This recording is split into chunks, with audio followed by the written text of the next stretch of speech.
a week before my 19th birthday, I had got shot in my throat. I went. They had took me to the hospital. In the hospital, on the hospital bed, I knew I was gonna die because I got shot in my throat. So I asked God. I cried out to God and I asked Him for a second chance to live. And I promised Him that I'll change my life if He gave me that second chance.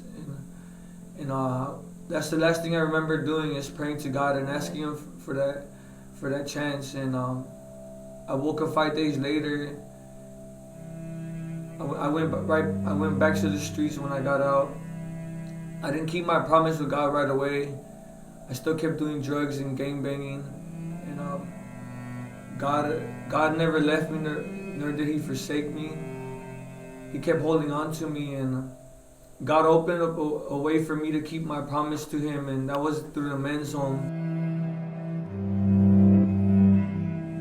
Hello, my name is Pastor Joey Alvarado, founder of King's Table Christian Training Center. This is a home, a training center that we use for men that are able to come in and get a fresh start in life, learn about God, learn about spiritual values.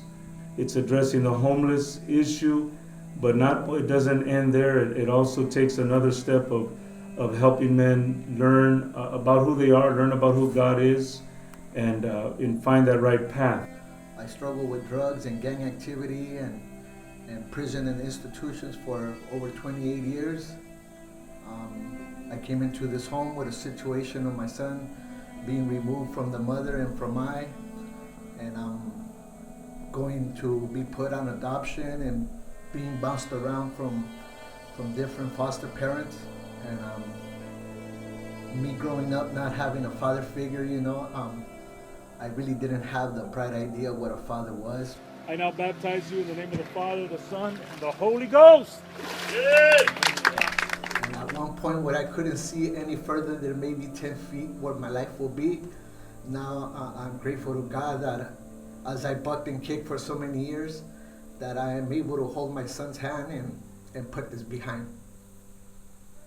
When you live in the street, live in the 605 freeway, you really have nothing left but death or the penitentiary that I was going. So I called my sister, my older sister, and I went to a rehab, American Hospital, and I think that was my first encounter with God, because I told God, I said, you know my habit. In the morning I'm gonna be sick.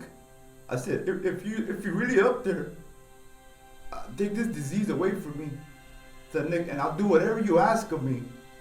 So the next morning I woke up, I wasn't sick, I was normal, and I told him I want to go to a Christian home, and I met Pastor Joe on July the 2nd, 2011.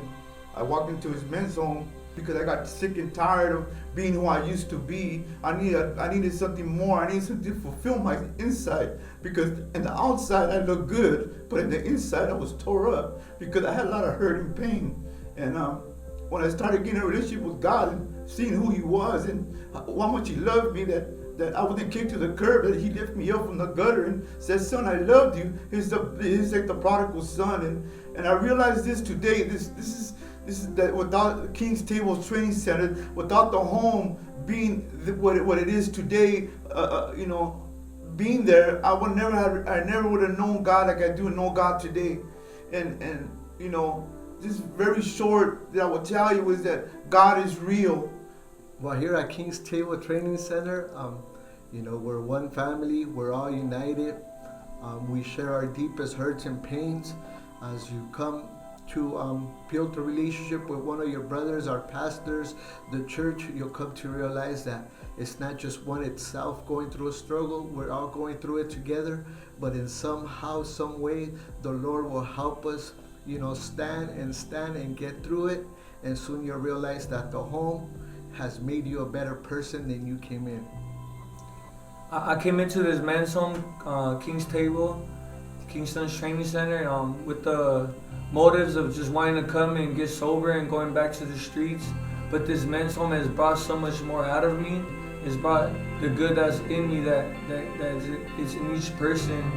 you know, and it's all through the love of Christ that these beautiful people, that the founders of this men's home and the director, and their beautiful hearts.